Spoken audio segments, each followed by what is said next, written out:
Hello again. So whether in my work as a consultant or through the courses I run or the free content that I publish online, I get asked loads of questions on a huge variety of subjects. Questions such as how many people do I need to test with, or which technology stack is best, or how do I rank well on search engines, how long should I run an A/B test for, what should I include in a user survey.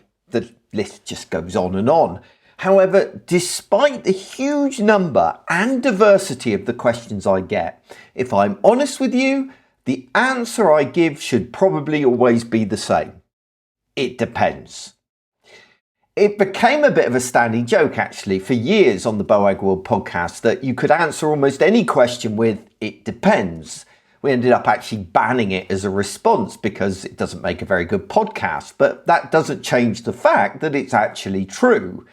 There are many factors that influences the answer to almost any question. Factors such as the users you're trying to reach, the project that you're running, the personality of your stakeholders, your organizational culture, previous work that you've undertaken. Heck, if I'm being honest, even my mood and the mood of the person I'm speaking to can influence the answer I give. What we do is complicated and there are no clear-cut answers in most situations.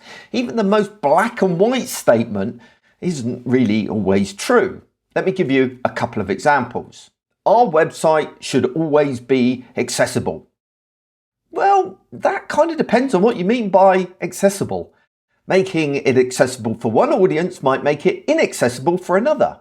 What about you should always test with users? Well, what if you don't have the budget? What about when it means you're going to miss a deadline? What if you can't find the right kind of users? Or the classic, the client is always right. I'm not even going to touch that one. My point is that when you give people definitive answers to questions, and when you read people providing you with definitive answers to questions, you need to recognize that they are not, in fact, definitive. If you read one of my blog posts where I suggest an approach, you should see it as exactly that, a suggestion. Unfortunately, that's not what most people want to hear. They want to be told what to do because they lack confidence in their own judgment. They want to be given an approach with proven results. But even if the approach does work and does provide proven results for somebody else, it doesn't mean it's going to work for you.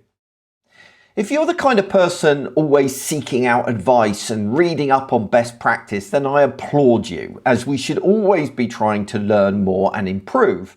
However, it might also be a sign that you're not really valuing your own judgment. I would argue that you almost certainly know more than you think you do and are perfectly capable of making well-educated decisions independently without having it backed up necessarily by a supposed expert you've seen online. The reason that I can say that with such confidence is that you're already asking the right questions and seeking out possible solutions. You're not making decisions in an arbitrary way. You're not being arrogant about it. So the chances are you're informed enough to make a good decision. So when it comes to answering questions and making a decision, by all means, ask other people. You should do.